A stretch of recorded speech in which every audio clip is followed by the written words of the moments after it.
acompanhar ao vivo, direto do plenário. Podemos nos sentar?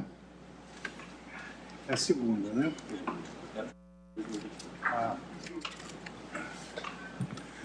Muito boa tarde, senhoras ministras, ministra Carmen Lúcia, ministra Rosa Weber, senhores ministros, ministro Gilmar Mendes, ministro Ricardo Lewandowski, que está aqui no nosso vídeo, ministro Dias Toffoli, ministro Luiz Alberto Barroso, ministro Luiz Edson Fachin, ministro Alexandre Moraes, ministro André Mendonça. Não estou vendo o ministro Nunes Marques. Acho que não conectou.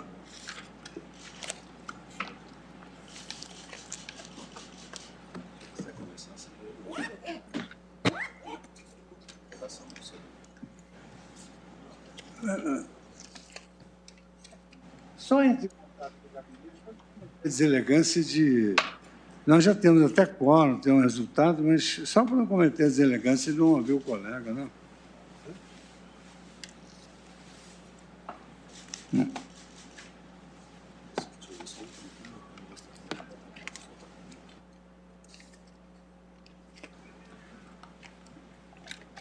Ministro Gilmar, já conseguiu entrar? Já. Ministra Rosa, conseguiu? Não, ele vem. Obrigado, hein? Ministro Toffoli, recebi o seu ofício, mas também já consignei, viu? Muito obrigado, presidente.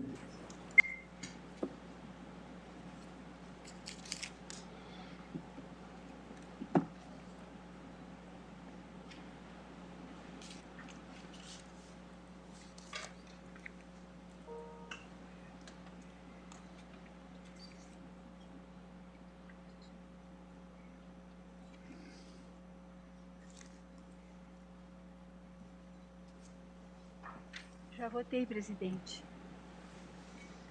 Não viu.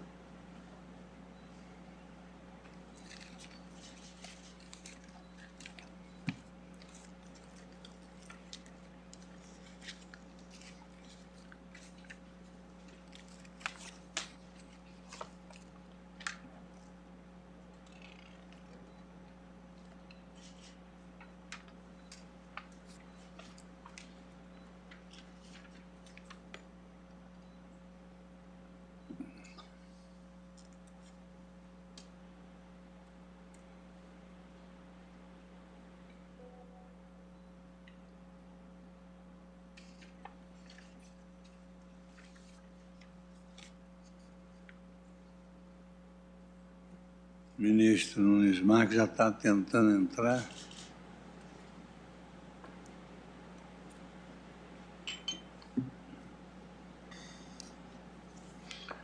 Ministro Nunes Marques, já... Já votou, ministro Nunes Marques? Porque a sessão administrativa foi marcada para a eleição do membro indicado pelo Supremo para o CNMP em razão de anterior rejeição pelo Senado Federal.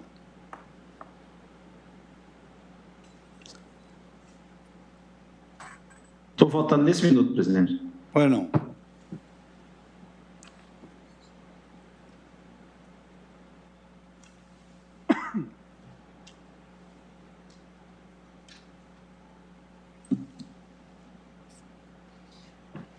Já temos?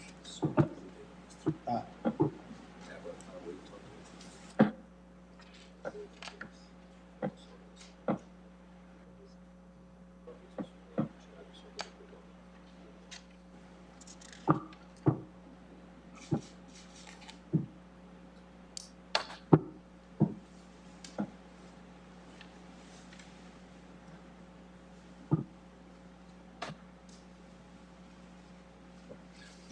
Já concluí a votação.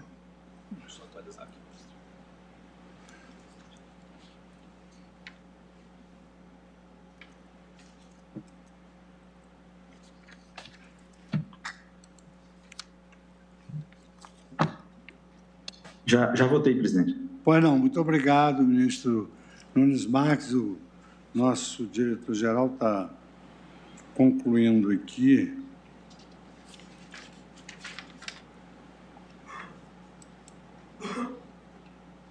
Obrigado.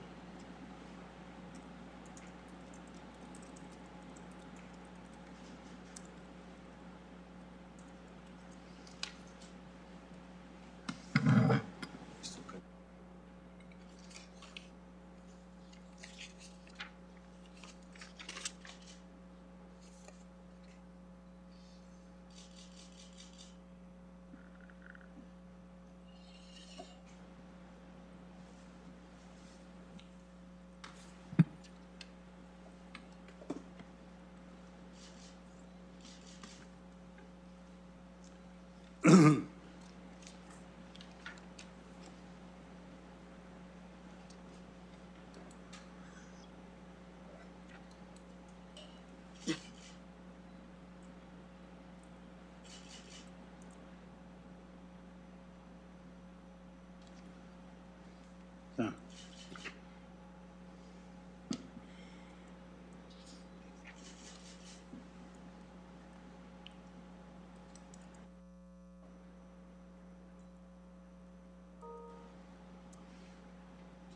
Senhoras ministras e senhores ministros, foi concluída a votação com os 11 votos proferidos aqui.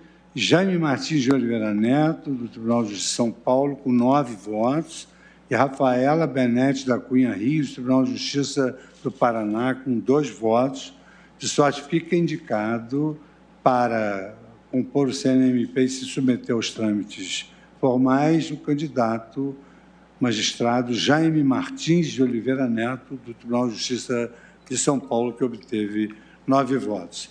Eu queria só aproveitar a sessão administrativa, antes de concluir, dizer que, muito embora seja uma pretensão da administração de levar a efeito a desmonocratização do tribunal, a grande realidade é que, na prática, isso já vem se verificando, porque vários dos colegas têm submetido ao plenário virtual, em regime de urgência, essas liminares que trazem impacto maior. O ministro Edson Fachin inaugurou essa prática, ela foi utilizada naquela sensível questão da reeleição da mesa da Câmara e do Senado, que nós também submetemos ao plenário de urgência, e, mais recentemente, tenho a impressão que a última foi do ministro Alexandre de Moraes.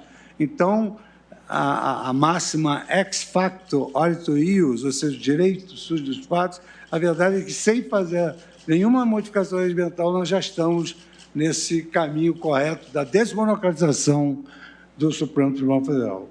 Né?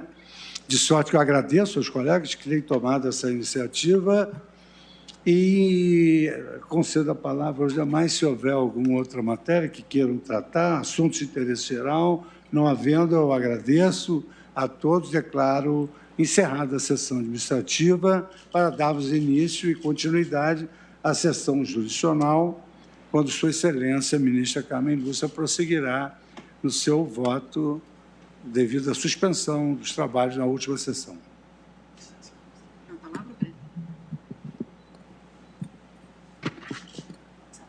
Senhor presidente, tem a leitura da ata? Pois não. Queria saber exatamente. Então, agora, encerrando a sessão administrativa, eu faço a abertura da 9ª sessão ordinária do plenário do Supremo Tribunal Federal, com a leitura da ata da sessão anterior. Ata da 9ª sessão extraordinária do plenário do Supremo Tribunal Federal, realizada em 31 de março de 2022. Presidência do senhor ministro Luiz Fux, presentes à sessão os senhores ministros Gilmar Mendes, Ricardo Lewandowski, Carmen Lúcia, Dias Toffoli, Rosa Weber, Roberto Barroso, Edson Fachin, Alexandre de Moraes, Nunes Marques e André Mendonça. Procurador-Geral da República, doutor Antônio Augusto Brandão de Aras. Abriu-se a sessão às 14h28, sendo lida e aprovada a ata da sessão anterior. Não havendo nenhuma observação, eu considero aprovada a ata. Nós vamos continuar ao julgamento da arguição do descumprimento do preceito fundamental 760 e ação direta de constitucionalidade por omissão 54. Foram inúmeras sustentações orais. Sua Excelência, ministra Carmen Lúcia, iniciou uma boa parte do seu voto, mas o julgamento foi suspenso no dia 31 de 3 de 2022. E hoje, então, retomamos os trabalhos e eu concedo a palavra à Sua Excelência, ministra Carmen Lúcia. Senhor presidente do Supremo Tribunal Federal, ministro Luiz Fux, senhores ministros deste Supremo Tribunal Federal, senhor Procurador-Geral da República, doutor Augusto Aras, senhores advogados, especialmente os que participam deste julgamento, os que nos acompanham, senhores servidores, senhores da imprensa e cidadãos que acompanham os julgamentos do Supremo Tribunal Federal, cumprimento todos e faço uma breve resenha, presidente, da parte das preliminares que votei no sentido da rejeição das 4 preliminares inauguradas e, antes de começar o exame de cada qual dos pontos que reuni para responder e, no final, votar nesses 2 processos, eu fixei algumas premissas, voltarei a elas em alguns pontos específicos, mas apenas não para relembrar, porque acho que não seria caso de alguém não ter a lembrança do que se passou, mas sobre o objeto específico e com os índices e documentos que nós apresentamos até aqui no voto, eu pedi que fosse formulado um brevíssimo ensaio, uma apresentação, quase que à guisa de resumo do tema, do objeto. Eu queria pedir ao Serviço de Áudio e Vídeo se pudesse nos apresentar. Os índices apresentados são rigorosamente os que nós mostramos. O Brasil é uma potência agropecuária e energética. Nossa agricultura é uma das mais competitivas do mundo, produzindo alimentos para bilhões de pessoas. Nossas hidrelétricas fornecem eletricidade limpa para o país e nos colocam na dianteira no combate à mudança do clima.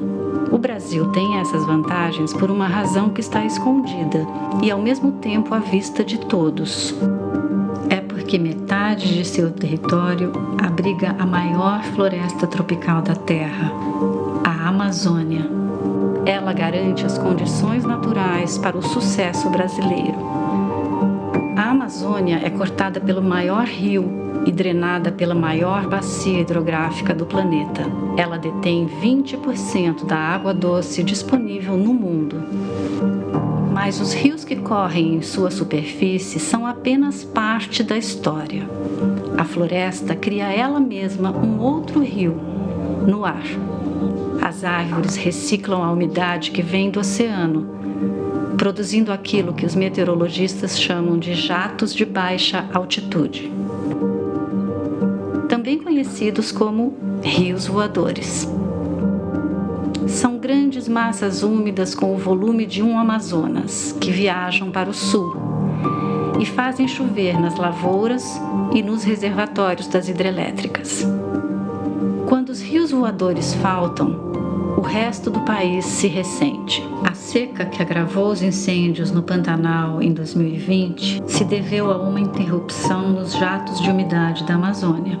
O episódio expõe o papel da floresta como reguladora do clima.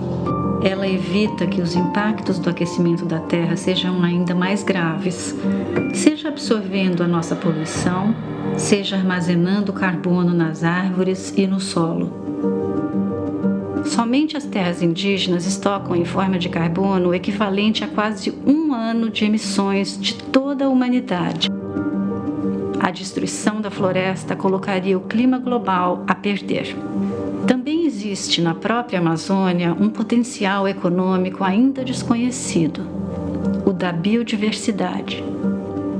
Os cientistas catalogam a fauna e a flora da região desde o século XIX e ainda hoje descobrem uma espécie nova a cada 2 dias. mas acredita-se que as mais de 40 mil espécies já identificadas sejam apenas uma pequena fração do total que existe. Essa diversidade nos deu produtos que hoje formam cadeias globais bilionárias, como o cacau e o açaí, que no estado do Pará rende mais do que a soja. Essa diversidade biológica é produto da evolução, mas também da presença humana. Os ancestrais dos povos indígenas já habitavam a floresta pelo menos 12 mil anos atrás. Eles transformaram a Amazônia num centro de inovação cultural e tecnológica.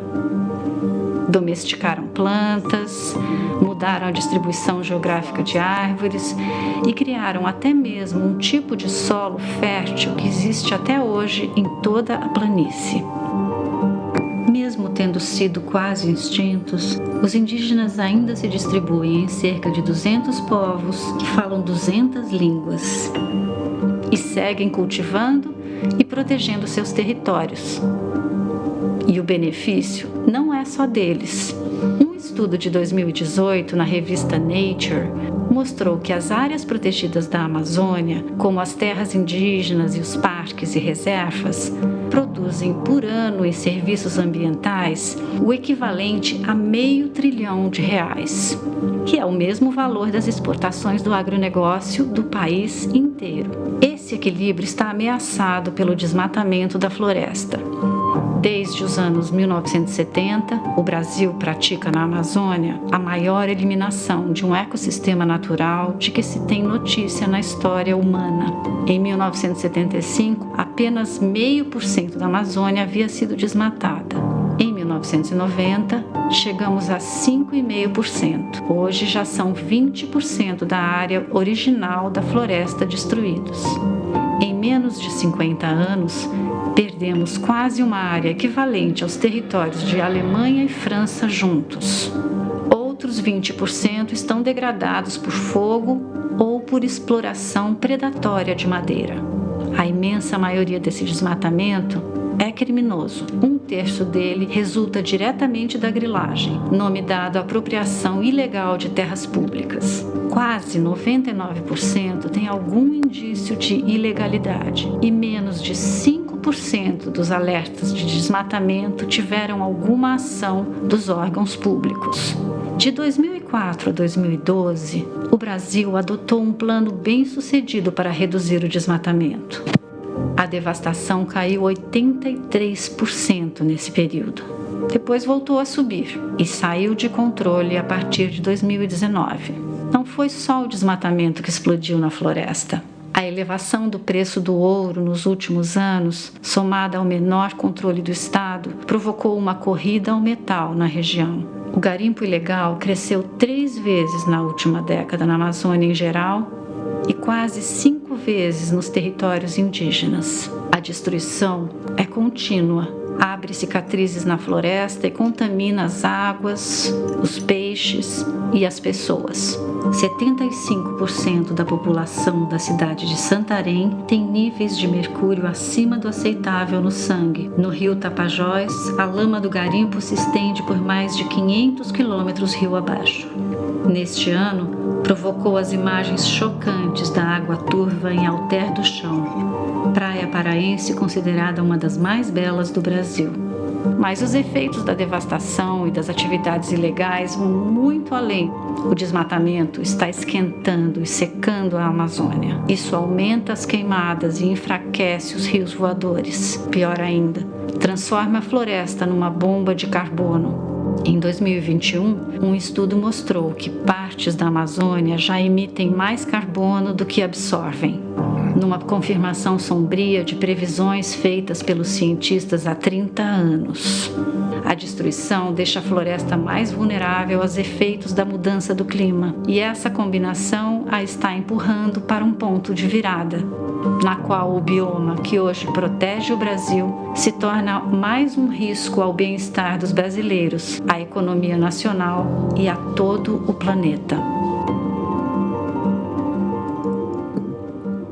Senhor presidente, senhores ministros, não posso deixar de fazer em público o meu agradecimento aos que produziram esse vídeo a partir dos índices que eu tinha apresentado no voto para Vossas Excelências. Principalmente, neste momento, faço agradecimento ao Tasso Azevedo e à Gisela Murô, que, sob a supervisão deles mesmos, enormes brasileiros, e do Fernando Meirelles, supervisionaram para produzir o que se extrai do voto, mas que na visibilidade, me parece, fica mais claro para todos. Portanto, eu estou agradecendo em meu nome pela disponibilidade com que eles fizeram esse trabalho. Também a Isabela Teixeira, que checou todos os índices e verificou, para que, então, um especialista pudesse me assegurar dos índices que apresentei a Vossas Excelências no voto.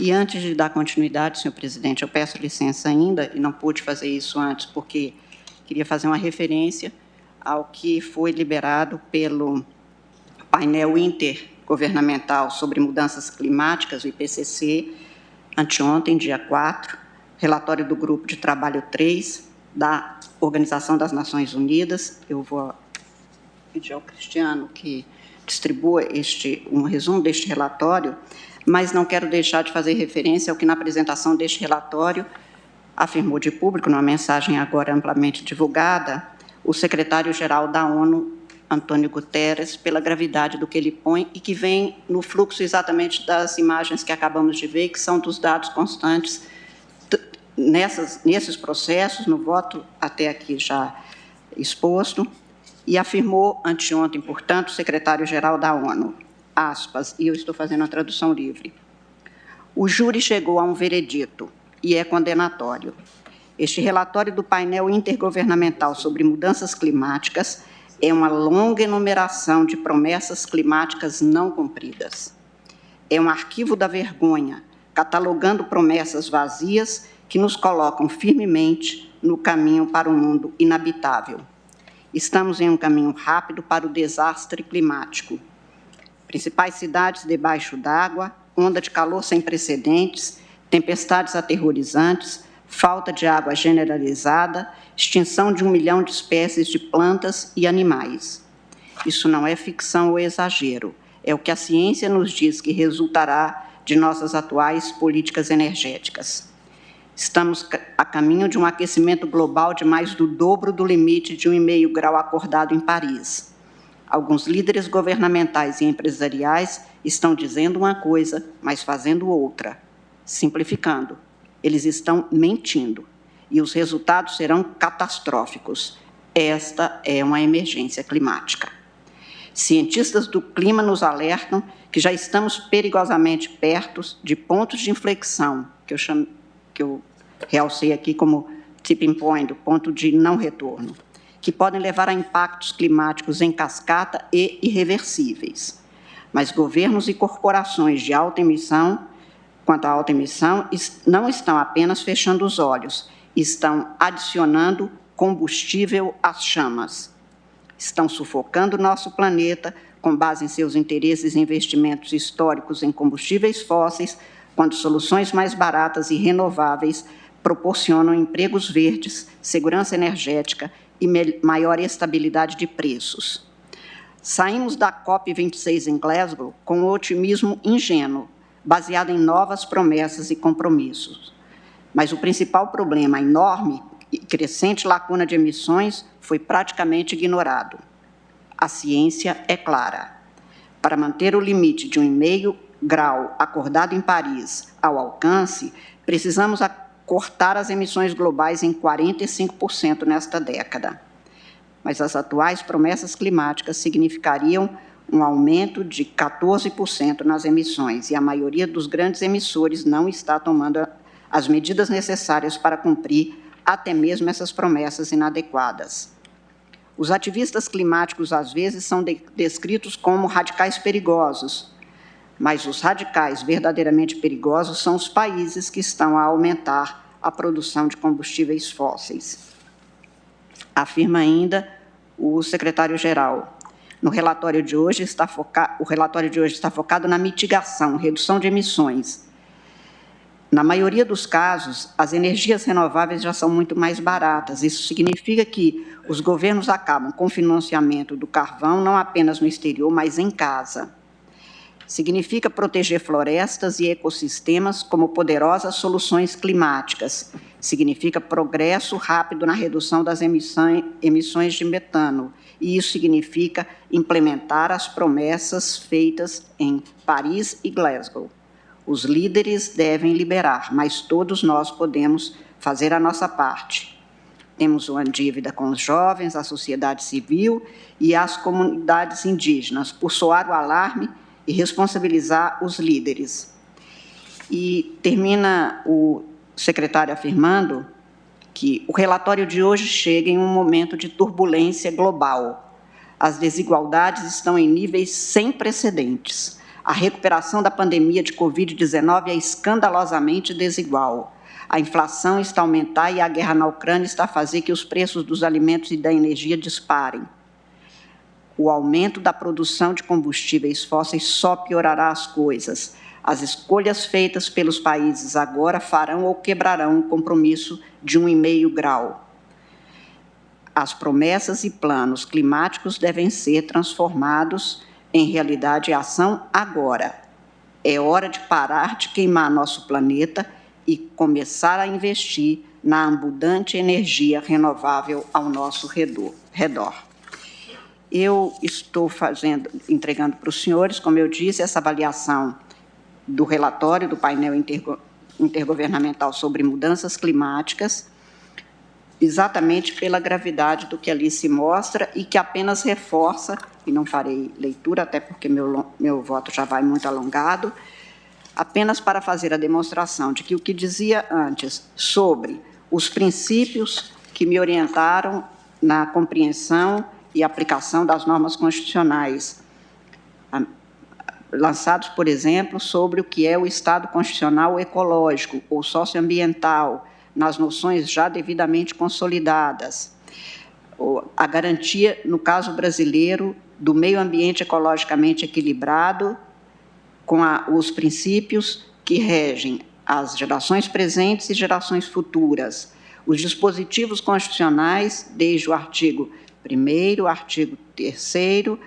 o artigo 170, o artigo 220 da Constituição, todos eles a cuidar, 225, a cuidar especificamente do meio ambiente ecologicamente equilibrado como direito fundamental. Os princípios que regem, na minha compreensão, esta matéria e que listei como princípio da dignidade ambiental, da ética ambiental, da solidariedade em matéria ambiental, da eficiência ambiental e o princípio da responsabilidade em matéria ambiental.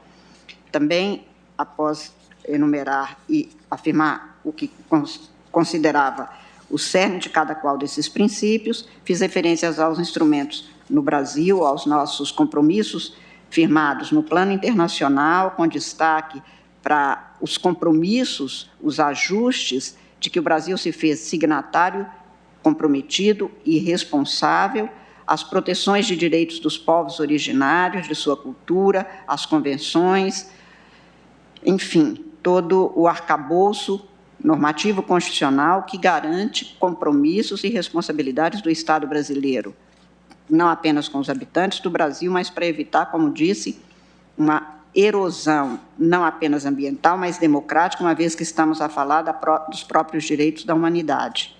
Analisei os princípios da vedação do retrocesso, que não é apenas aplicável, como disse, em matéria ambiental.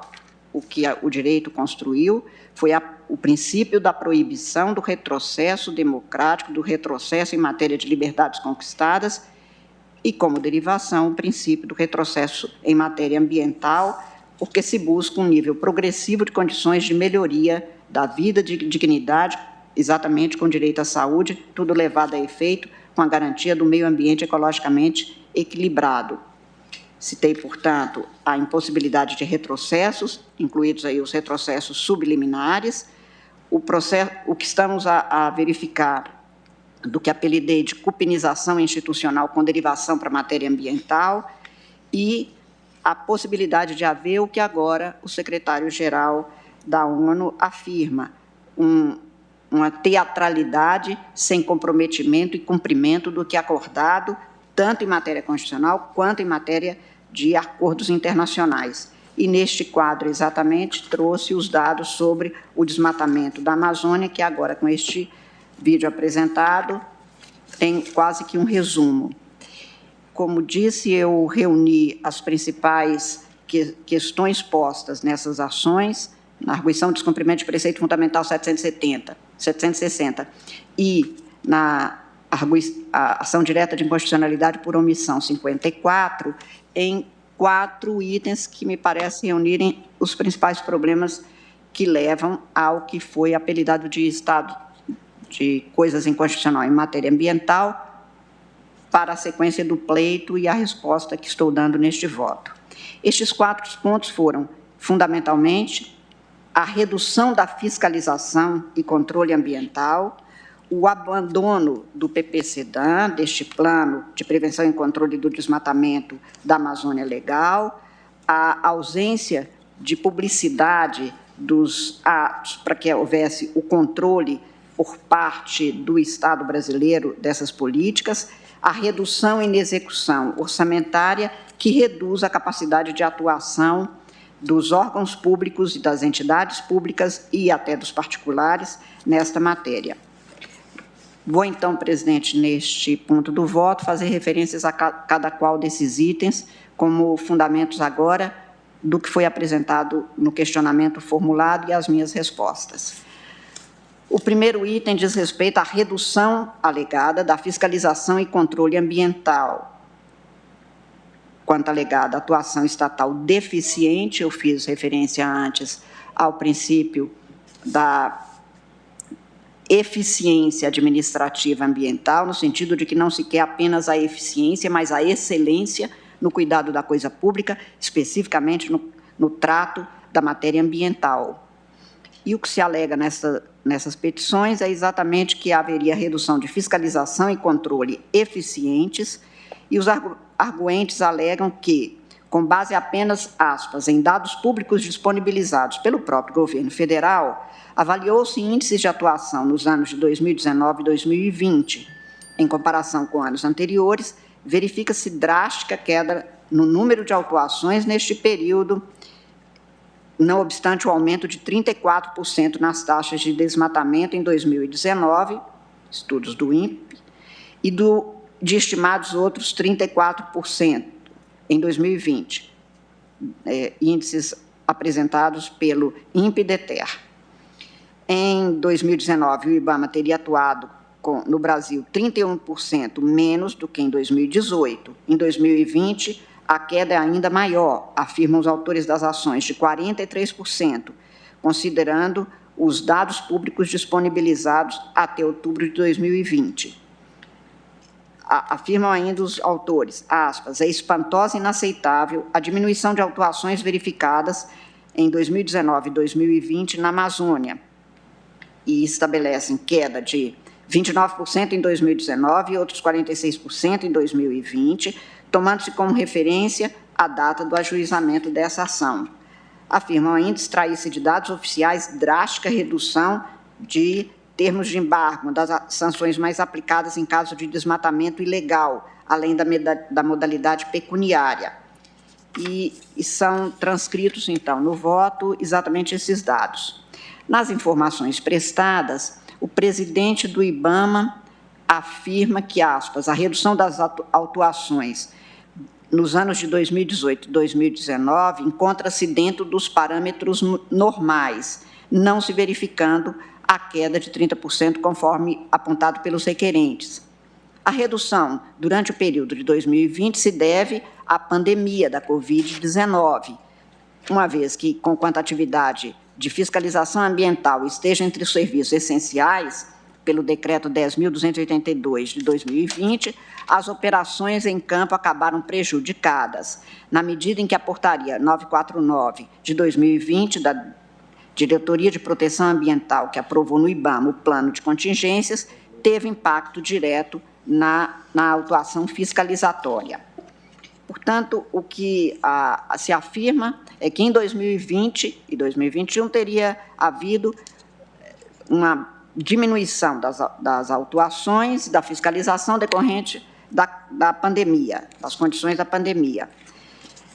Quanto ao argumento dos autores, o então ministro do Meio Ambiente assinalou que, aspas, não houve redução significativa no número de ações de fiscalização no ano de 2019, representando um número consideravelmente superior de operações de fiscalização relativamente aos anos de 2014, 2015 e 2016, o que revela inexistir quaisquer supostos afrouxamentos da fiscalização do IBAMA naquela região durante o ano de 2019. E depois explica que a AGU explicou também que a redução das autuações de 2018 e 2020 no Brasil e na Amazônia encontram-se dentro dos parâmetros normais, não se verificando a queda de 30%. Quer dizer, não se tem aqui a negativa, mas a explicação do porquê da diminuição. Num caso foi por causa da pandemia, no outro caso aqui estava dentro da normalidade. Também o então ministro do Meio Ambiente afirmou que, aspas, para garantir a reparação dos danos ambientais causados por infratores, a Advocacia Geral da União, por meio da Força Tarefa em Defesa da Amazônia, ajuizou 27 ações civis públicas, cobrando R$ 893 milhões de reais de desmatadores da Amazônia Legal, além de outras 45 ações anteriormente ajuizadas. Pelas informações prestadas pela Procuradoria-Geral Federal, presidente do Instituto Chico Mendes de Conservação, ICMBio, assinalou que, aspas, o número de sanções de termos de embargos aplicados no Brasil em 2018 foi de 566. Em 2019, houve uma queda de 19% em relação ao número de embargos de 2018, totalizando 459 mil, mas com aumento de 60% na área total embargada, 250.567 hectares. Os dados parciais de 2020, atualizados em novembro de 2020, demonstram que 450 sanções de embargos foram aplicadas para uma área de 150.295 hectares. E sobre as operações de fiscalização realizadas pelo IBAMA, o advogado-geral da União asseverou não ter havido redução no ano de 2019 quanto às autuações, estão aí elencados no voto, e que a mesma constatação é extraída da análise de quantitativa de designações de agentes em operação. Não obstante a redução dos quadros de pessoal do IBAMA, o número de designação de agentes para atividade de fiscalização manteve-se estável, e dá os números. Promoção de 2.378 designações em 2019, representando um nivelamento geral em relação à média dos exercícios anteriores. Quantidade de autos de infração lavrados também não condiz com os argumentos. De acordo com registros constantes de banco de dados oficiais, verifica-se o número total de 3.446 autos de infração lavrados em 2019 na Amazônia Legal. Também em relação aos valores, durante o ano de 2019, a totalização que está no voto em cada ano, de 2014, 2015, 2016, 2017, 2018, 2019, e o eminente ministro Bruno também elencou esses dados da tribuna no dia 30, na quarta-feira. E o que se tem na página 18, no EDOC 116, é que, diante dessas informações, percebe-se claramente que as alegações dos autores não encontram abrigos em dados oficiais provenientes de órgãos do governo federal, os quais reforçam a afirmativa de que a atuação técnica fiscalizatória tem se mantido firme no propósito preservacionista do meio ambiente especial do bioma da Amazônia Legal. Fecho aspas. Analisado tudo, presidente, senhores ministros, diferente do afirmado pelos agentes que apresentaram a informação, os dados constantes dos autos evidenciam: 1. Ter havido aumento das áreas desmatadas, de queimadas ilegais, de cometimento de crimes ambientais, de crimes contra direitos humanos, especialmente em relação aos indígenas e aos moradores da floresta. B. 2. Os resultados e o que demonstrado nos autos comprovam ter havido a alegada diminuição da capacidade fiscalizatória do IBAMA, aliás, foi até afirmado mesmo da tribuna, que já se tem um concurso para prover os cargos que estão vagos e que, portanto, diminuíram a capacidade de atuação desta entidade, o que explica, em parte, também os resultados apresentados comprovadamente nos autos sobre o aumento da destruição da floresta amazônica e a diminuição da capacidade fiscalizatória ou da atuação fiscalizatória do Estado. É de se esclarecer o que vem a ser essa ação fiscalizatória para que se tenha exatamente a análise correta do quadro. Há um regulamento interno de fiscalização ambiental do IBAMA, aprovado por portaria número 24 de 2016, que estabelece que a ação fiscalizatória ou ação de fiscalização ambiental consiste no ato de fiscalizar empregando todos os procedimentos, medidas e meios necessários para a sua execução, visando apurar as infrações ambientais, ou seja, considera-se ação fiscalizatória aquela que se vale dos meios necessários para a eficiente busca do cumprimento desta finalidade. O dispêndio de trabalho executado pelos servidores, os recursos físicos e financeiros, tem que se voltar à verificação do cumprimento da legislação ambiental. Constatada alguma ilegalidade, lavra-se auto de infração. Isso está no artigo 70 da Lei 9.605 de 98. É, então, que se tem a instauração do processo administrativo e apuração de infração e responsabilização do infrator. Estou transcrevendo também no voto o artigo 39 daquele regulamento, segundo o qual a operação de fiscalização ambiental compreende um conjunto de ações fiscalizatórias e técnicas a ser executadas de forma organizada, segundo estratégias pré-estabelecidas, em local e período definidos, para atingir objetivos que, em geral, não estariam ao alcance de ações fiscalizatórias isoladas. Ou seja, não basta uma ou outra ação solta, isolada. É preciso que haja o estabelecimento de uma atuação conjunta, voltada a um determinado objetivo, com definição do local, período, para que se tenha o alcance do objetivo. Executa-se com eficiência a atividade fiscalizatória pela organização de um conjunto para se atingir um objetivo mais amplo. A ação fiscalizatória rotineira, relativa à execução de atividades na execução de fiscalização pontual e circunstancial, é realizada de maneira repetitiva, desvinculada de estratégias pré-estabelecidas, sem necessidade de grande esforço de meios operacionais, embora ocorra, portanto, mas ela não tem o objetivo de cumprir a finalidade da fiscalização ambiental. Aquelas rotineiras não têm a finalidade de responsabilização administrativa ambiental, é uma forma de organização de trabalho, e essas podem ter ficado no mesmo nível.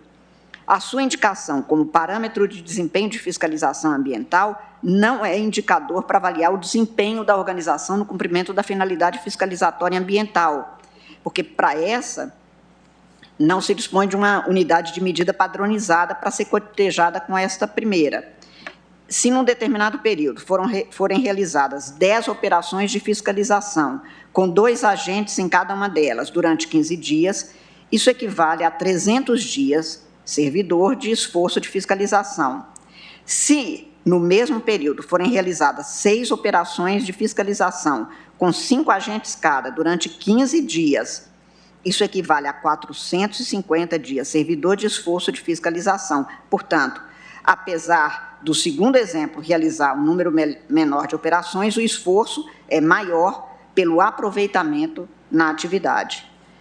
Os resultados também são afetados pela forma com que as operações são realizadas, que é a estratégia que se refere à norma do regulamento. O que é fiscalizado, onde, quando, quem, como influenciam os resultados. Estratégias mal elaboradas conduzem a maus resultados, não se chegando à apuração de infrações ou de inexistência delas, e, portanto, mesmo que tenham ocorrido as condutas, tendo ocorrido aquelas fiscalizações rotineiras não são objetos de lavratura de autos, não há referência a áreas que precisam ser embargadas, não há bens apreendidos, se for o caso, não autuadas as infrações eventualmente constatadas, mesmo que se tenham operações realizadas, o que se tem é a aparência de algo que não se volta ao cumprimento dos objetivos de eficiência administrativa fiscalizatória, constituindo o que eu estou chamando de um engodo administrativo e que o Guterres chamou de um descumprimento de tarefas. E mencionei antes o estado teatral em matéria ambiental. Faz-se de conta que faz algo e, como de forma extremamente contundente, disse o secretário-geral da ONU, é mentira. Portanto, é fundamental observar os resultados atingidos nas operações de fiscalização e não apenas a quantidade de operações realizadas, porque elas não refletem o trabalho com vistas ao que se põe e que se pode comprovar documentalmente. Número de autos de infração, número de termos de apreensão, números de termos de embarque são indicadores que melhor representam o desempenho organizacional na fiscalização das condutas em relação ao meio ambiente. Do que consta dos autos e documentado, o número de autos de infração lavrado pelo IBAMA entre 2019 e 2021 foi a menor nos últimos 10 anos, ao menos. E eu estou apresentando aí no voto para Vossas Excelências o número que foi, do que foi feito, figura número 1, a média de autos de infração lavrados no período foi de 22% menor do que a média de 2012 a 2018. No ano de 2020, houve o menor número de autuações realizadas pelo IBAMA em todo o Brasil, seguido de 2021 e 2019. Essa queda nas autuações também é percebida nos diversos partes do território nacional. Das 27 unidades federadas, 21 pioraram o desempenho médio dos últimos 3 anos em relação a 2012 e 2018, tudo documentado. Houve alterações nas normas de regência de fiscalização ambiental, mas, para além disso, o órgão passa por problemas como redução de pessoal, que o ministro Bruno Bianco já até alertou, e da tribuna também, que está em fase de provimento de cargos, lotação nos cargos de gestão por pessoas sem conhecimento na área, decorrentes, parece que, de indicação política. Os servidores reclamam de assédio moral, reclamam ainda de desapreço público de altas autoridades contra o serviço, contra os servidores, há uma precarização da infraestrutura, tudo, como disse, devidamente documentado nos autos, a repercutir negativa e diretamente no desempenho tanto dos trabalhadores quanto dos trabalhos. E, neste sentido, senhor presidente, foi mencionado da tribuna e consta do voto, constando também dos documentos acostados aos autos, a análise feita pelo Tribunal de Contas da União, que analisou especificamente este tema. O voto é longo, mas a auditoria realizada pelo Tribunal de Contas sobre a fiscalização para combate ao desmatamento ilegal na região da Amazônia, e o TCU conclui de maneira taxativa, tem sido impactada pela diminuição da capacidade fiscalizatória do IBAMA ante a redução significativa do quadro de servidores. Consta daquele documento conclusivo do Tribunal de Contas, aspas, a auditoria detectou que algumas mensagens que têm sido proferidas por autoridades do Poder Executivo Federal, pelo Presidente da República, mas também pelo Ministro do Meio Ambiente, têm prejudicado o exercício de fiscalização do IBAMA e potencialmente incentivado o desmatamento na região. Verificou ainda o Tribunal de Contas que não existe amparo legal para a utilização de operações da garantia da lei e da ordem para o combate a infrações administrativas ambientais e constatou problemas de coordenação no âmbito da Operação Verde Brasil 2, objetos dos achados descritos abaixo. No longo voto proferido naquele documento do Tribunal de Contas, como disse, em conclusão, tem-se que detectou-se uma redução significativa do número de fiscais do IBAMA ao longo dos anos, o que dificulta o cumprimento de suas atribuições. Constatou-se também a ausência de estratégia de comunicação por parte do IBAMA relacionada à fiscalização ambiental, sendo que a comunicação é importante ferramenta para a dissuasão da prática de ilícitos ambientais.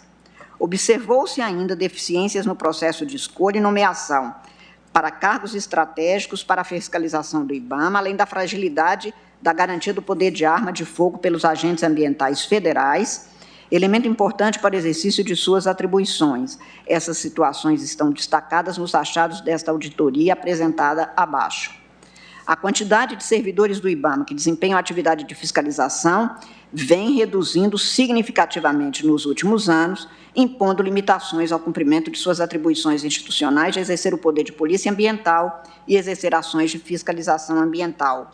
Diante disso, afirma o Tribunal de Contas, aspas, sempre, propõe-se recomendar ao Ministério do Meio Ambiente, ao CNAU, que conjuntamente identifiquem e implementem medidas para aumento da capacidade de fiscalização ambiental do IBAMA, tendo em conta a acentuada redução de quadros que aquela autarquia vem sofrendo nos últimos anos, o que pode prejudicar o cumprimento de suas atribuições institucionais e exercer o poder de política ambiental e execução das ações de fiscalização ambiental. Eu fecho as aspas, embora a transcrição seja mais longa, para dizer que o IBAMA reconhece, nas informações apresentadas, que não é convidado para participar de reuniões relacionadas ao PP-SEDAM, nem ao CONAVEG. É expresso, portanto, como documento dos autos. Esta assertiva afasta a alegação que ele mesmo faz, IBAMA, de que teria mantido o número de operações de fiscalização na Amazônia com igual empenho na busca da eficiência, pois o órgão responsável pela atuação sequer é partícipe das reuniões necessárias à definição das metas e das medidas a serem implementadas. As operações foram mantidas, do que se comprova nos autos em números, mas sem eficiência, sem estratégia, sem cumprimento do regulamento do IBAMA, portanto, sem resultados de eficiência na fiscalização, para evitar a permanência de estado de omissão fiscalizatória e afrouxamento administrativo que estimula e reforça a prática de ilegalidades e crimes. A alegação da Advocacia Geral da União de que monetariamente os valores arrecadados a título de multa teriam sido substancialmente superiores aos anos anteriores não infirma a omissão estatal em autuar aqueles que transgridem normas ambientais, porque apesar do aumento do valor monetário arrecadado, o número de autuações decresceu desde 2017. O índice maior é atingido em 2019 pelos dados apurados desde 2014. E conforme os dados apresentados pela Advocacia Geral da União, os autos lavrados em 2014 correspondem a 4.730 autos, 2015, 5.438, 2016, 5.532. Em 2017, cai para 4.526, em 2018, 4.104, em 2019, 3.446. Portanto, há uma diminuição. Embora o valor arrecadado possa ser tido e é como superior aos anos anteriores, os dados não comprometem a alegação de diminuição dos autos de infração lavrados em momento em que há recorde no desmatamento, nas queimadas ilegais, como demonstrados pelos dados técnicos do Instituto Nacional de Pesquisas Espaciais, o INPE, não havendo instrumentos eficazes de inibição das atuações ilegais, quer quanto ao desmatamento, quer quanto à grilagem de terras, ao abate ilegal, à comercialização criminosa de madeira, de tráfico de animais e de exploração de recursos minerais em descumprimento à legislação vigente e à afronta aos direitos das terras e das culturas indígenas. Deve-se constar das informações das autoridades estatais, ou consta dessas informações, o argumento de que, em 2020, a redução das autuações teria decorrido da pandemia causada pela Covid-19. Isto, de um lado, equivale ao reconhecimento de que houve a diminuição e, portanto, a alegação contraditória de que não houve a diminuição não se sustenta. O que se alega é que essa diminuição teria sido causada pela Covid-19. Também não se sustenta porque a fiscalização ambiental foi considerada serviço essencial, nos termos do inciso 26 do artigo 30 do Decreto 10.282, de 20 de março de 2020. Além disso, como afirmado e comprovado, a redução de autuações antecede a pandemia, sendo comprovada pelo menos desde 2018, mas tendo o aumento significativo e sem óbice desde o início de 2019. Presidente, eu afirmei no início do voto que me parecia ter aquilo que se tem na floresta, ter nas instituições, a manutenção de um arcabouço com árvores longas, mas com isso que é a destruição, uma erosão de um quadro que nem o DETER-A não conseguia captar. E como havia, como eu expliquei nas sessões anteriores, a impossibilidade de esses sensores conseguirem detectar, e quando eram detectados, como os criminosos são rápidos também para formular novas formas de atuar, grupos menores, acampamentos de rápido desfazimento, eu temo por uma coisa que nós do direito constitucional, especialmente professores de direito do Estado, sabemos, que é a chamada da caquistocracia. Você tem a democracia, que é o governo dos melhores, e tem o pior dos mundos, que é a caquistocracia. Kratos, poder, cax, os piores. Os piores governando, os piores administrando. Quer dizer, não basta ter pessoas, como eu também li naquela passagem de Alberto Torres, que já denunciava haver pessoas incapazes e que nestes autos expressamente é anotado. Não se quer que o mundo, depois de ter andado tanto, tenha a visualização de erosões democráticas com derivações para as erosões e a destruição também em terras, em florestas, porque isso atinge não um desastre ambiental, mas um desastre humanitário, um desastre da própria humanidade. E, portanto, quando eu falava do princípio da eficiência, na sessão passada, a gente quer que os melhores estejam nos cargos ou os habilitados estejam nos cargos públicos, como é da excelência exigida constitucionalmente pelo princípio da eficiência. E não se quer e não se admitiria uma caquistocracia em nenhuma matéria no espaço público, menos ainda em matéria ambiental, porque isso é sensível. O segundo dado, que também é relevado pelos autores destes dois processos, na arguição, descumprimento e na ação direta, é o abandono do plano de ação para prevenção e controle do desmatamento na Amazônia Legal, PPCDAM, que é a sigla, que teria sido desmontado. Eles falam em abandono, eu estou falando de um verdadeiro desmonte.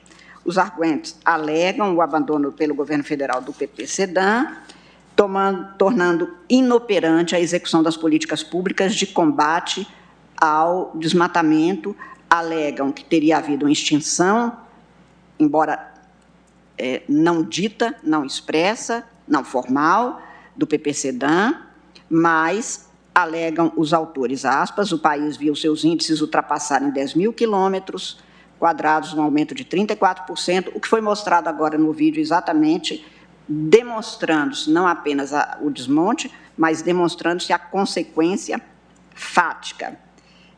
Segundo os autores, aspas, ao contrário do PPCDAM, um novo suposto plano, que foi alegado que teria sido adotado no lugar deste anterior, afirmam os autores, não possui diretrizes estratégicas, não possui metas, ações definidas para cada meta, linhas de ação, cronograma, distribuição de competências, articulação com outros autores, além do governo federal, em especial com os governos estaduais, fontes de recursos, resultados esperados, fontes de recursos ou indicadores para monitoramento dos resultados. Fecho aspas, e afirmo que a Advocacia Geral da União assinalou que, aspas, de acordo com as informações prestadas pelo Ministério do Meio Ambiente, a pasta trabalhou durante 2019 na transição do PPCDAM, de tal plano de ação, para um novo Plano Nacional para Controle de Desmatamento Ilegal e Recuperação da Vegetação Nativa, tendo em vista que a quarta fase do PPCDAM demonstrou um esgotamento de seus resultados, evidenciando a necessidade de que fossem desenvolvidas novas soluções, mais efetivas na prevenção e no combate ao desmatamento ilegal.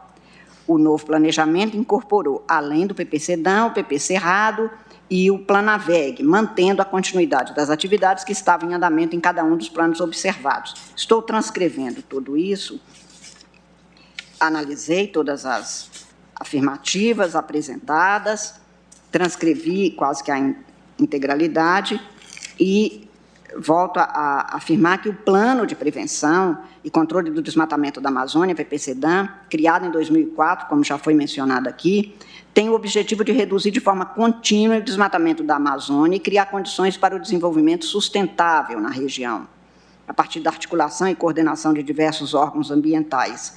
E no vídeo, rapidamente, se mostrou exatamente que o desenvolvimento sustentável, que foi mencionado até mesmo em algumas informações prestadas, pareceres dos órgãos do governo federal, demonstra exatamente que se quer não é não mudar o plano, que se pode mudar um plano desde que o princípio da eficiência, da proibição do retrocesso, da prevenção, da garantia de manutenção e proteção à floresta amazônica seja devidamente resguardado, o que não se comprovou. O PP-SEDAM tem chamados três eixos: o ordenamento fundiário e territorial, monitoramento e controle ambiental, fomento às atividades produtivas sustentadas, as primeiras 3 fases, de 2003 a 2008, depois de 2009 a 2011, 2012 a 2015.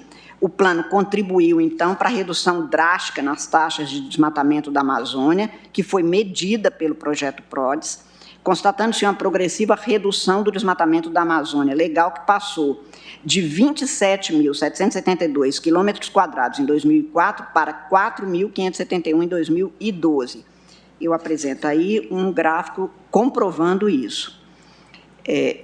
Uma pesquisa realizada, uma avaliação independente do PP-SEDAM pelo IPEA, Instituto de Pesquisa Econômica Aplicada, pela Comissão Econômica para a América Latina, pelo CEPAL, enfim, por várias entidades, à luz dos objetivos estabelecidos pelo plano, concluiu que o PP-SEDAM, aspas, contribuiu de maneira fundamental para a redução do desmatamento e estabelecer um novo marco de ação integrada no combate ao desmatamento ilegal na região.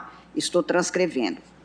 E digo, a avaliação do PP-SEDAM foi considerada satisfatória, o que se comprova pelo declínio nas taxas de desmatamento, sendo, portanto, de recomendação ampla o implemento de ações para a promoção da transição para novo modelo sustentável de desenvolvimento, mas com garantia de resultados duradouros.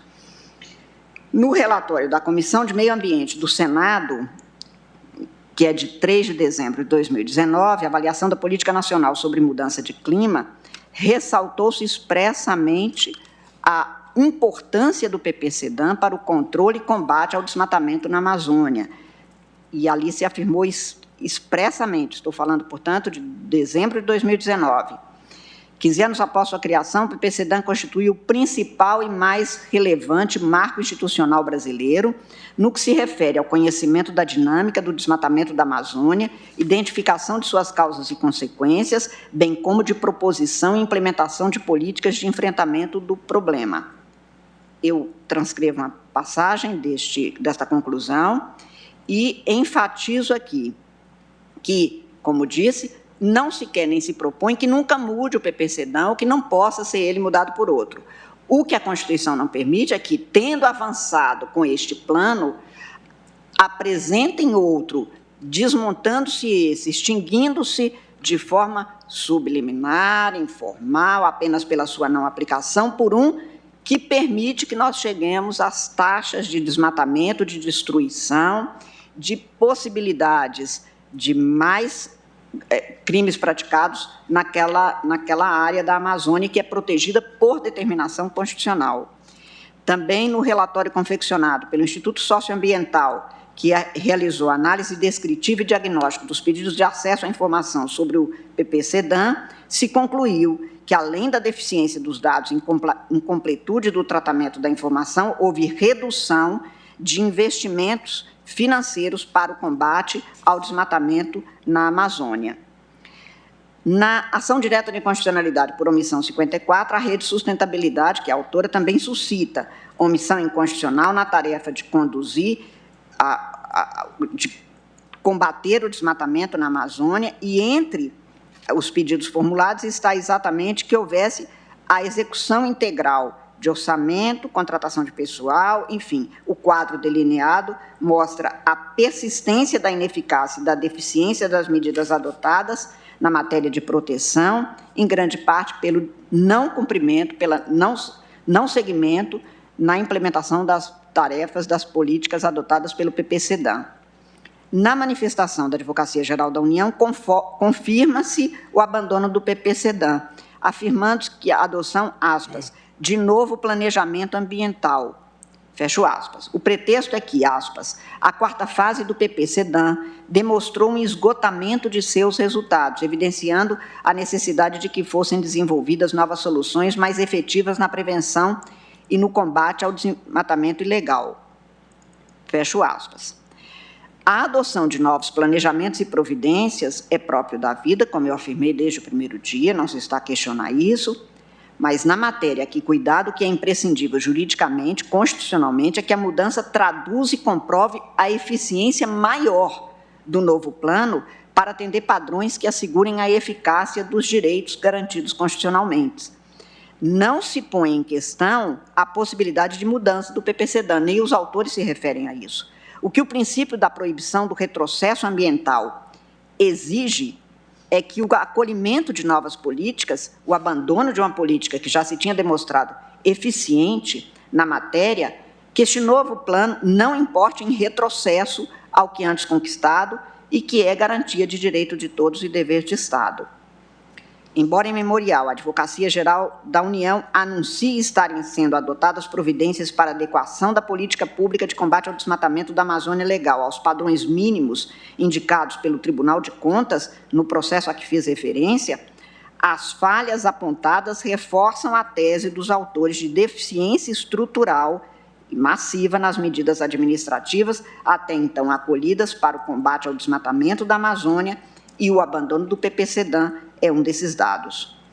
O aumento do desmatamento, pelos relatórios técnicos apresentados pelo INPE, a diminuição dos autos de infração lavrados contra o cometimento de crimes ambientais ou de ilícitos que se podem ter nesse contexto, contrariam os princípios da prevenção e da precaução ambiental, afronta o princípio da proibição do retrocesso, da proteção eficiente, todos constitucionalmente assegurados, como expus na sessão passada. Enfatizo ainda que, a despeito dos argumentos expostos pelos órgãos e agentes da União, os números crescentes de desmatamento e de queimadas são elevados, como antes demonstrados, e, embora o então ministro do Meio Ambiente tenha informado que o modelo do PPCDAM tenha se esgotado, ele também informa que a Operação Brasil Verde, que contou com alta articulação institucional, foi uma providência para reduzir taxas de desmatamento. Então, o que se tem é que, em período de grande desmatamento, a única providência com resultados efetivos foi exatamente o que adotou o modelo do PPCDAM. Pelos dados técnicos apresentados, comprova-se o quadro de insegurança jurídico-ambiental, proteção deficiente ao meio ambiente, descumprimento ao princípio da prevenção com grave e previsível risco de dano irreparável ao meio ambiente, à saúde humana, à biodiversidade, à riqueza da flora e da fauna da Amazônia, o enfraquecimento do solo, se persistir ou aumentar a degradação ambiental, tudo devidamente comprovado nesses autos. Comprovados estão, pelos índices apresentados nos documentos, os crescentes níveis de desmatamento da Amazônia, a ausência de efetividade do, aspas, novo planejamento ambiental proposto, a ausência de instrumentos em aplicação para o estancamento da destruição ambiental, impedimento de ofensa aos povos indígenas, pelo contrário, houve um aumento significativo de afronta, de insultos em detrimento dos povos indígenas, dos seus espaços, suas culturas, aos direitos ambientais das gerações, portanto, presentes e futuras. Não compete, é certo, a este Supremo Tribunal Federal a escolha da política pública mais apropriada para o combate às queimadas ilegais, ao desmatamento e à degradação ambiental. mas no desempenho da função precípua desta Casa de guarda da Constituição e do Estado de Direito ambiental, compete a este Supremo Tribunal Federal, é seu dever, assegurar o cumprimento da ordem constitucional com a observância do princípio constitucional da prevenção para a preservação do meio ambiente ecologicamente equilibrado e a proibição do retrocesso ambiental, do retrocesso de direitos fundamentais, enfim, do retrocesso democrático. Válidas constitucionalmente são as políticas públicas comprovadamente aptas a antecipar e reduzir riscos de danos ao meio ambiente, o que não se prova com as providências adotadas até aqui pelo governo federal. Demonstrado estatisticamente a eficiência da adoção do Plano de Ação para a Prevenção e Controle do Desmatamento da Amazônia Legal, PPCDAM. Entre 2004 e 2012, o desmatamento caiu mais de 80%, passando para menos de 4.600 km². Os dados são do INPE. O poder público poderia substituir essa política pública ambiental por outra com igual ou superior eficácia objetivamente comprovada, o que não se deu. Todavia, os dados de crescente desmatamento na Amazônia sinalizam que há um abandono do plano do PPCDAM, importando em redução dos níveis de proteção ambiental, o que não é constitucionalmente aceitável. No mesmo sentido, que vai levar à inconstitucionalidade do estado de coisas em matéria ambiental, tem-se ainda a reforçar os argumentos dos autores dessas ações, da arguição e da ação direta de inconstitucionalidade, a conclusão do Tribunal de Contas da União numa auditoria realizada. Foram avaliadas as ações do governo federal na prevenção e no combate ao desmatamento ilegal, as queimadas na Amazônia Legal, constatando aquele Tribunal de Contas que, desde 2019, houve mudanças relevantes que alteraram a configuração da estrutura governamental para o tratamento da questão, que tinha até então como principal instrumento de ação o PPCDAM. Na auditoria levada a efeito pelo Tribunal de Contas, foram constatadas numerosas falhas no Plano Nacional para o Controle do Desmatamento Ilegal e Recuperação da Vegetação Nativa, prevista para 2020 e 2023, e que é apontado como política pública substitutiva ao PPCDAM. Houve ausência de participação ampla da sociedade civil e do setor privado na construção do plano, falta de definição clara das competências dos principais autores envolvidos na formulação e coordenação da política ambiental, por exemplo, o Ministério do Meio Ambiente e o Conselho Nacional da Amazônia Legal, CNAL, o que pode gerar sobreposições e lacunas de atribuições. As metas são pouco precisas e não há prazos específicos. Eu transcrevo aí para os senhores ministros a conclusão, destacando alguns trechos em que o Tribunal de Contas, de forma expressa, clara, objetiva, conclui no sentido de que a leitura das metas suscita questões, por exemplo, quantitativa ou percentual dos aumentos e ampliações das unidades de conservação, da eficiência, pelo que significa, senhor presidente, que comprova-se o que é alegado pelos autores. Não se deu sequência ao PPCDAM, não se implementaram as políticas e as táticas ali estabelecidas, as metas, os resultados, e não houve substituição por um plano que se mostrasse cumpridor da Constituição quanto ao princípio da eficiência ambiental, ao princípio da prevenção, ao princípio da produção, da prevenção e da proteção eficiente e excelente para a garantia do meio ambiente ecologicamente equilibrado.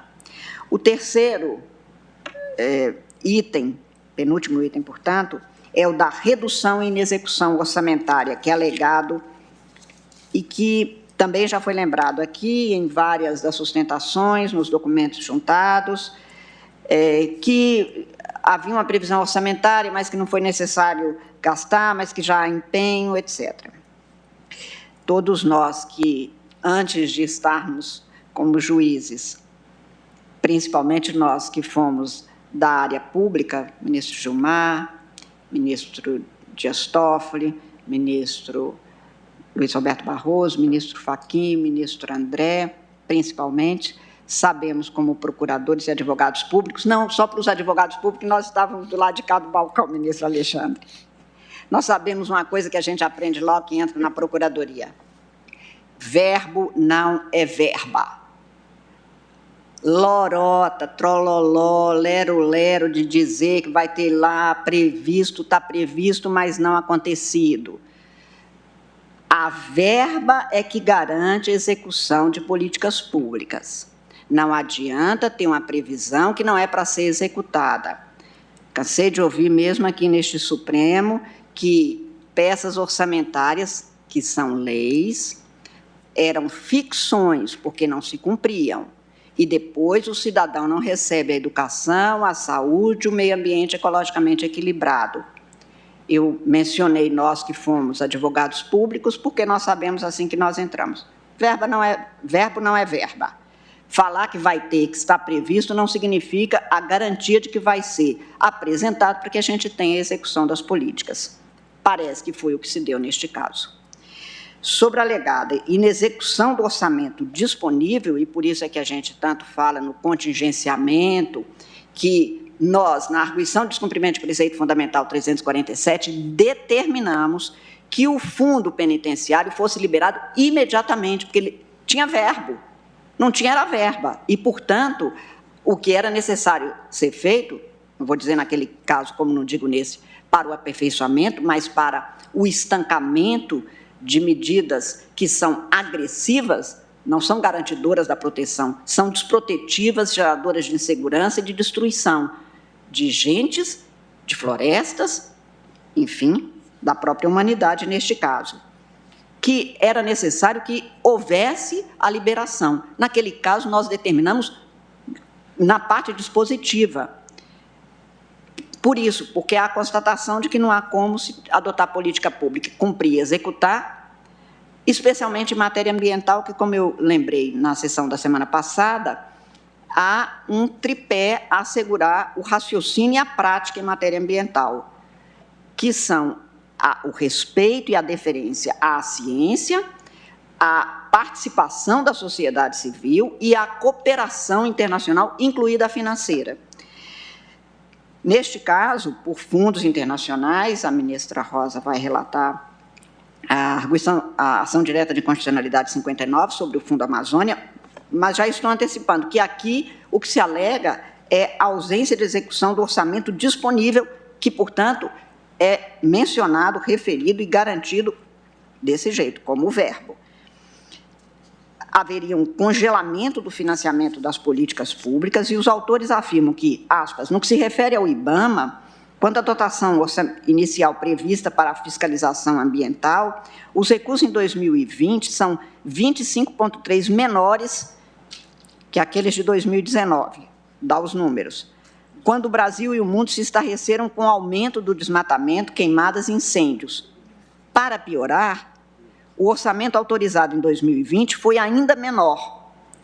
Em funcionamento normal da fiscalização ambiental, considerados os anos anteriores e com a regular operacionalização do PNAPA, Plano Nacional Anual de Proteção Ambiental, 66 milhões são absolutamente insuficientes para as operações que devem ser realizadas pelo IBAMA.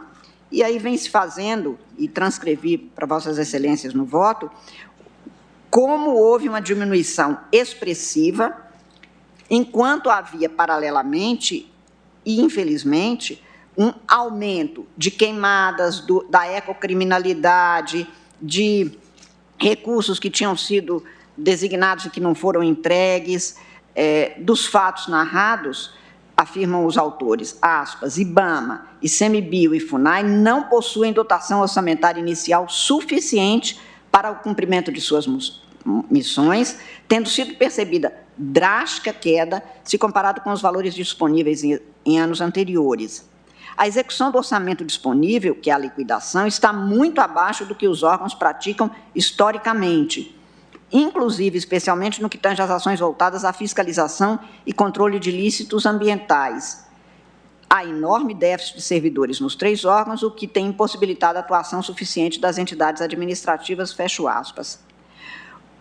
A redução em execução orçamentária no Ministério do Meio Ambiente, anota a Advocacia Geral da União, aspas, ao traçar uma correlação entre a presente arguição e a DPF 743, a Presidência da República colacionou trechos das informações prestadas, em que consigna teor da nota informativa tal, elaborada pela Secretaria do Meio Ambiente, que, ao tratar das despesas discricionárias relativas aos anos 2015 a 2020, o Ministério do Meio Ambiente esclareceu que os valores estão muito próximos ao limite autorizado para essa finalidade. No ano de 2019, houve uma maior efetivação no volume de empenhos, fixados em 944 milhões de reais, correspondentes ao incremento de 17,9% em relação ao volume empenhado em 2018, tido como ano em que ocorreram o valor máximo empenhado. E aí eu transcrevo tudo que é afirmado sobre esta matéria. Afirmo, a análise da questão posta sobre a execução dos recursos orçamentários no Ministério do Meio Ambiente, num relatório confeccionada para o Observatório Clima por Sueli Araújo, aponta a ruptura das políticas ambientais em andamento desde 2019, vislumbrada na redução dos recursos orçamentários aplicados. A atual gestão do Poder Executivo não estipulou metas ou objetivos, o que, segundo a Controladoria Geral da União, impossibilita a avaliação dos resultados apresentados pelo Ministério do Meio Ambiente desde 2019. Aspas, analisando o Ministério do Meio Ambiente como unidade orçamentária, considerando apenas as ações orçamentárias a cargo do Ministério do Meio Ambiente na condição de administração direta, constata-se um quadro de reduzida capacidade de execução no ano de 2019 e nos 8 primeiros meses de 2020. Os valores são tão baixos que a constatação que se chega é que se trata de uma inação calculada e ideológica, previsto por McDonnell e Hart. Ponderada a execução orçamentária, o projeto em curso é não fazer política ambiental, seja paralisando o que vinha sendo executado, seja não iniciando novos projetos que tenham a devida concretude. A dificuldade da execução também está caracterizada fora do período da pandemia, como mostra o relatório da Auditoria Anual de Contas realizada pela Controladoria Geral da União, com relação aos gastos do Ministério do Meio Ambiente em 2019, fecho aspas. A conclusão sobre a redução dos níveis de investimento no controle do desmatamento é objetivada no relatório confeccionado pelo Instituto Socioambiental. Também aqui vou deixar de ler, senhor presidente, porque está transcrito no voto, e o último parágrafo é no sentido de que, finalmente, em meio à pior crise de desmatamento e queimadas da Amazônia nos últimos anos, as informações fornecidas pelo governo federal dão sinais de baixíssimos investimentos para o combate ao desmatamento. Alguns indicadores fornecidos, implementação de unidades de conservação, demarcação de terras indígenas, autuações, uso do sistema DETER, fomento do manejo florestal e agricultura de baixo carbono, caíram significativamente em comparação aos períodos anteriores. Está no EDOC 45. Fecho aspas. No mesmo sentido, conclui a nota técnica apresentada por Gilberto Carvalho, ex-presidente do INPE, na qual se tem, aspas, em 2021, pela primeira vez desde o início da série histórica anual do INPE, a Amazônia assistiu a 4 anos consecutivos de aumento nas taxas de desmatamento. O corte raso, como eu expliquei, é o corte da floresta, retira-se a floresta.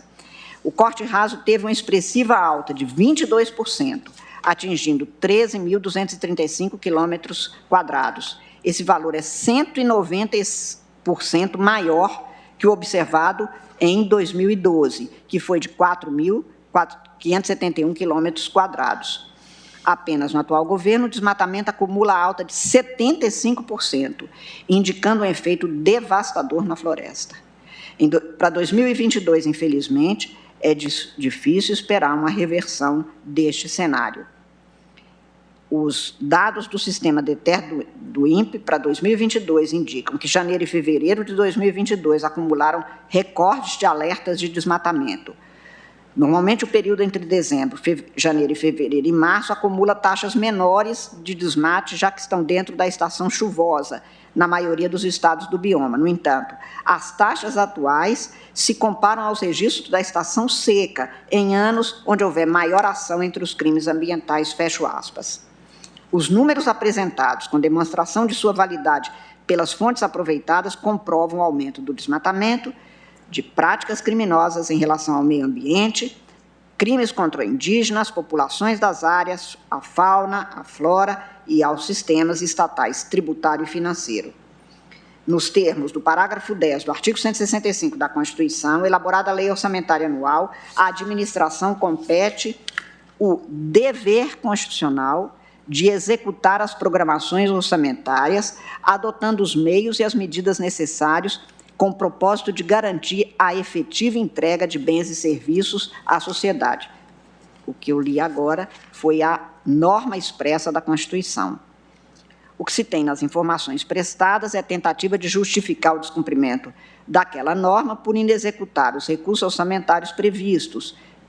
Leia-se, aspas, o Ministério do Meio Ambiente esclareceu que os valores empenhados estão muito próximos ao limite autorizado para essa finalidade, que no ano de 2019 houve uma maior efetivação do volume de empenhos, fixados em R$ 944 milhões, correspondentes ao incremento de 17,9% em relação ao volume empenhado em 2018, tido como ano que ocorrera o valor máximo empenhado.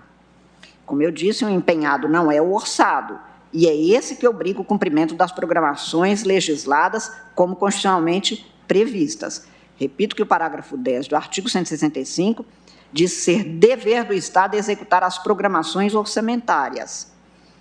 Portanto, como o verbo não é verba e serviço previsto não é serviço entregue, o desmatamento da floresta não pode ser esfumaçada pelas explicações sem causa constitucional legítima.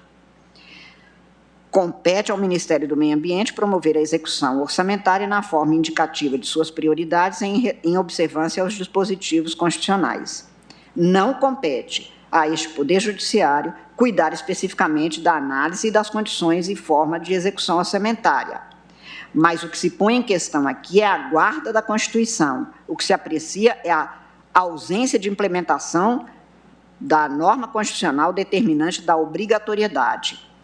Como eu disse, a norma constitucional afirma que a administração tem o dever de executar as programações orçamentárias. Não houve a eficácia das medidas que teriam que ter sido adotadas porque são as aptas a prevenir e conter o desmatamento da floresta, que dependem da alocação de recursos financeiros para essa finalidade. No caso dos autos, parece-me comprovada a falha da administração pública em não cumprir o dever constitucionalmente imposto de executar as programações orçamentárias e de garantir a efetiva entrega de bens e serviços relativos à proteção ambiental. Soma-se, vou apenas fazer referência, senhores ministros, senhor presidente, o quadro de inexecução orçamentária descrito à informação de paralisação do Fundo Amazônia desde 2019.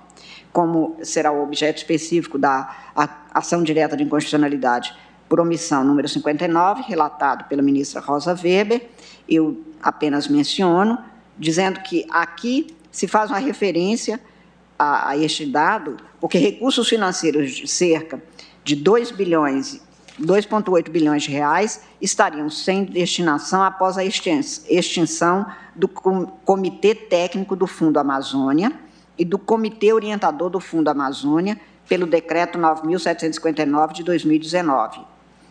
O que se demonstra para os fins destas duas ações, arguição de descumprimento de preceito fundamental e ação direta de inconstitucionalidade 54, nestes autos, é a inconstitucionalidade por descumprimento da norma do parágrafo 10 do artigo 165 da Constituição do Brasil e decorrência deste comportamento, a ilegitimidade constitucional pela não prestação dos serviços de proteção ambiental, obrigação do Estado, direito de todos, e proteção e preservação da floresta amazônica.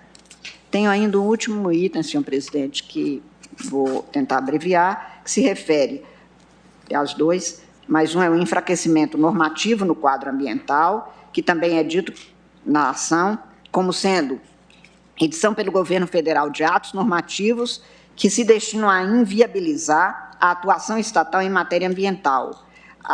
Os autores afirmam que o enfraquecimento normativo na seara ambiental, estou citando entre aspas, verificado desde 2019 é grave e extenso, como pode ser verificado pelos dados do projeto Política por Inteiro, que atualiza alterações normativas sobre o tema das mudanças climáticas.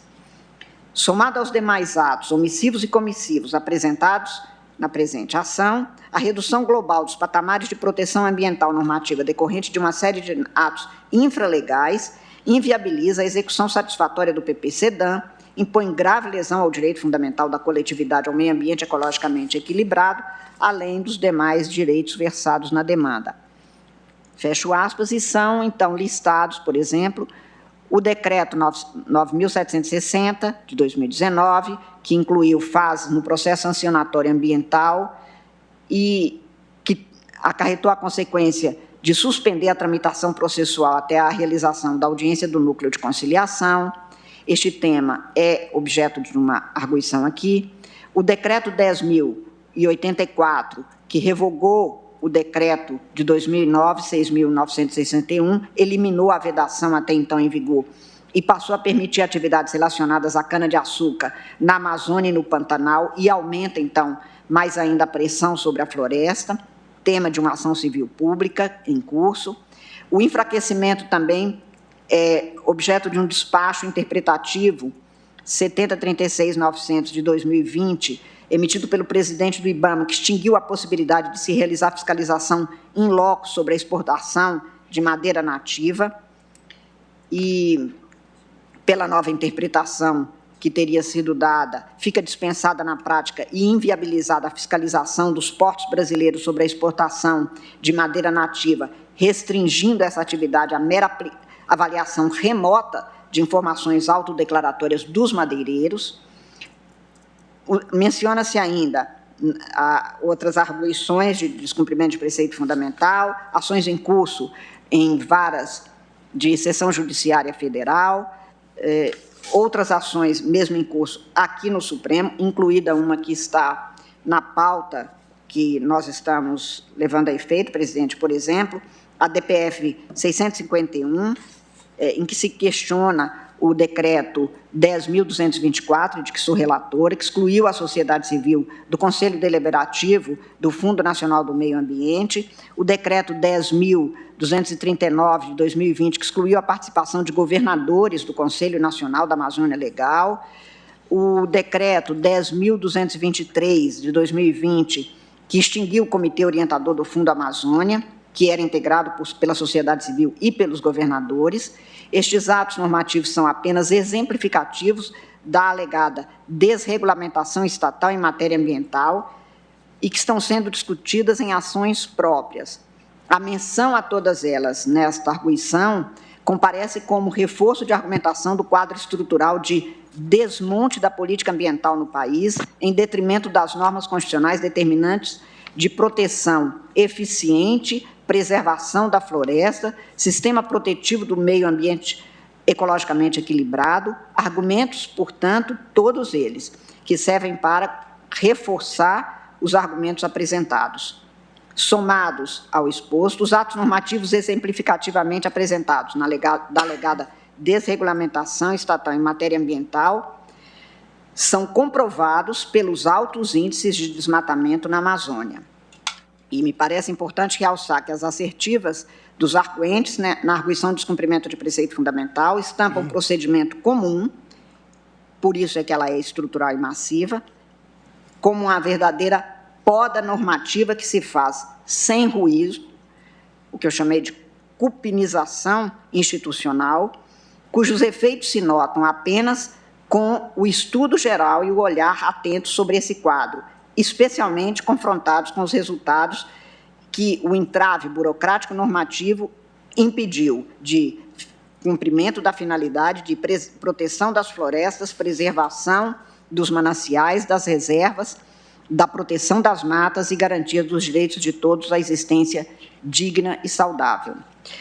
Argumenta-se ainda que haveria falta de transparência das informações sobre o cumprimento do PPCDAM, os autores apontam prática dos atos omissivos e comissivos, aos direitos fundamentais à informação, à participação em matéria ambiental, alegam que, desde a ausência de informações seguras até a ausência de respostas prontas, isto foi se consolidando nos últimos 3 anos.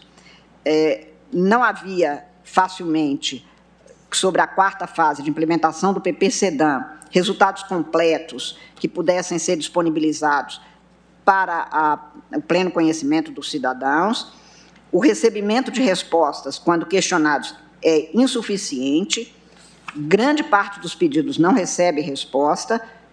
A falta de transparência de dados sobre as questões ambientais. Sobre isso, alegou o então ministro do Meio Ambiente que ele dá alguns exemplos, oferece alguns dados sobre algumas perguntas que foram feitas e que teriam sido respondidas. O estudo das informações prestadas pelo então ministro do Meio Ambiente quanto aos resultados das ações fiscalizatórias e estariam disponibilizadas ao público para consulta às autuações ambientais e aos embargos no sítio eletrônico indicados.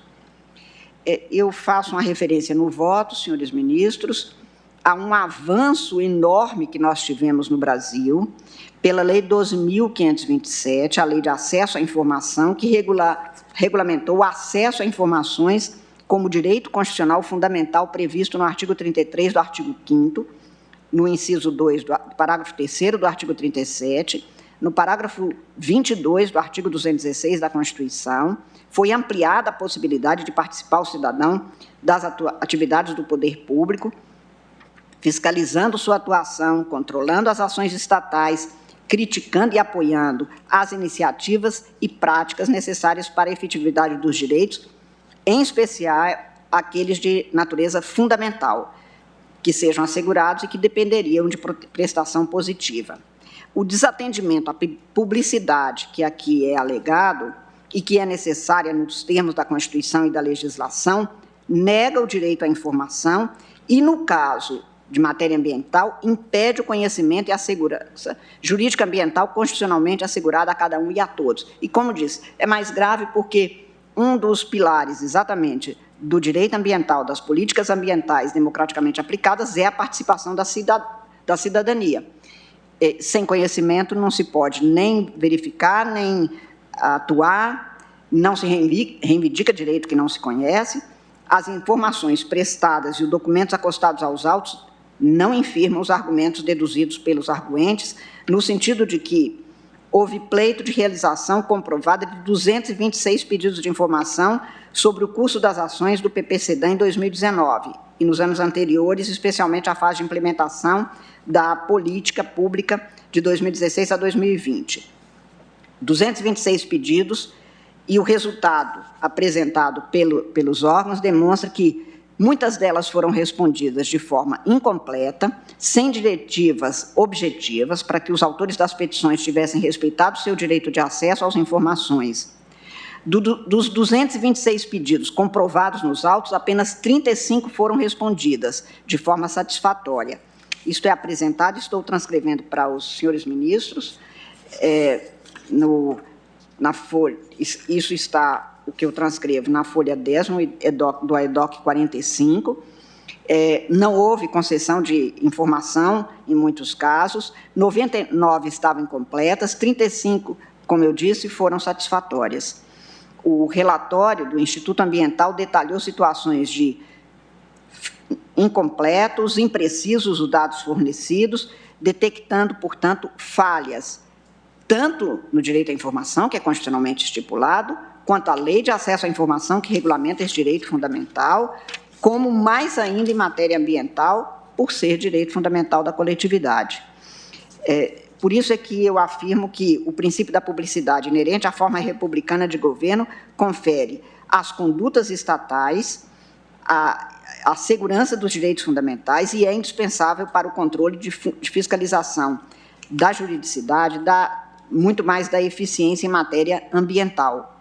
A Constituição estabelece como direito fundamental, parágrafo 3º do artigo 10 da Lei 12.000 527, que até transcrevi também como artigo 7º, garante como se dará a prestação desse serviço, e isto não está sendo cumprido. E eu lembro ainda que, nesta matéria, o Brasil assinou a Declaração do Rio de Janeiro, resultante da Rio 92, que tem entre seus princípios o direito à informação ambiental, é o princípio 10. O melhor modo de tratar as questões ambientais é com a participação de todos os cidadãos interessados em vários níveis.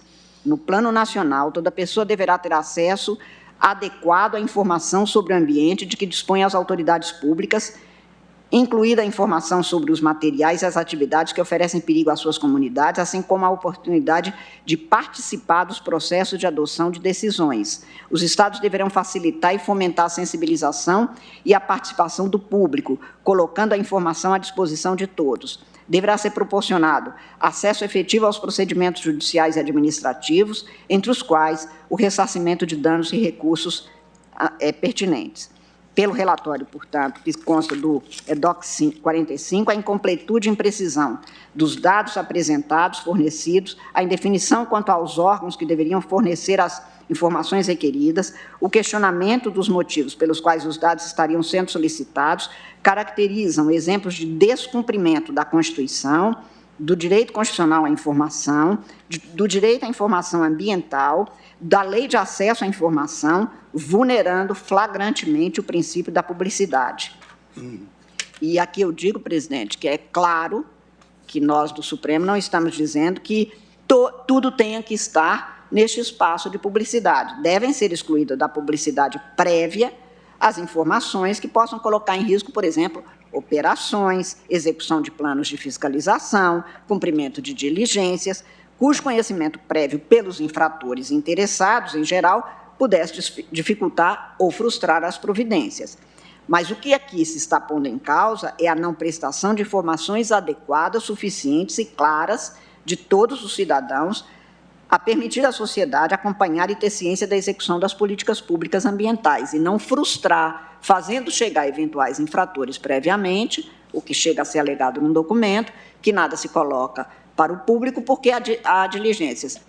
Todo processo penal, toda diligência, todo inquérito, também tem os resguardos para a eficiência dessa atividade. Não é disso que se está falando, e isso não prejudica o direito constitucional à informação. Eu tenho ainda, presidente, um item sobre o estado de coisa inconstitucional e a parte dispositiva. Então, com a Vossa Excelência, se devo terminar, ou se Vossa Excelência quer interromper e dar sequência. Estou à disposição. Vamos fazer um intervalo por causa das audiências, né? Então, eu vou suspender pelo tempo regimental, fazemos intervalos, audiências marcadas e retornamos para Vossa Excelência concluir o seu voto. Perfeitamente.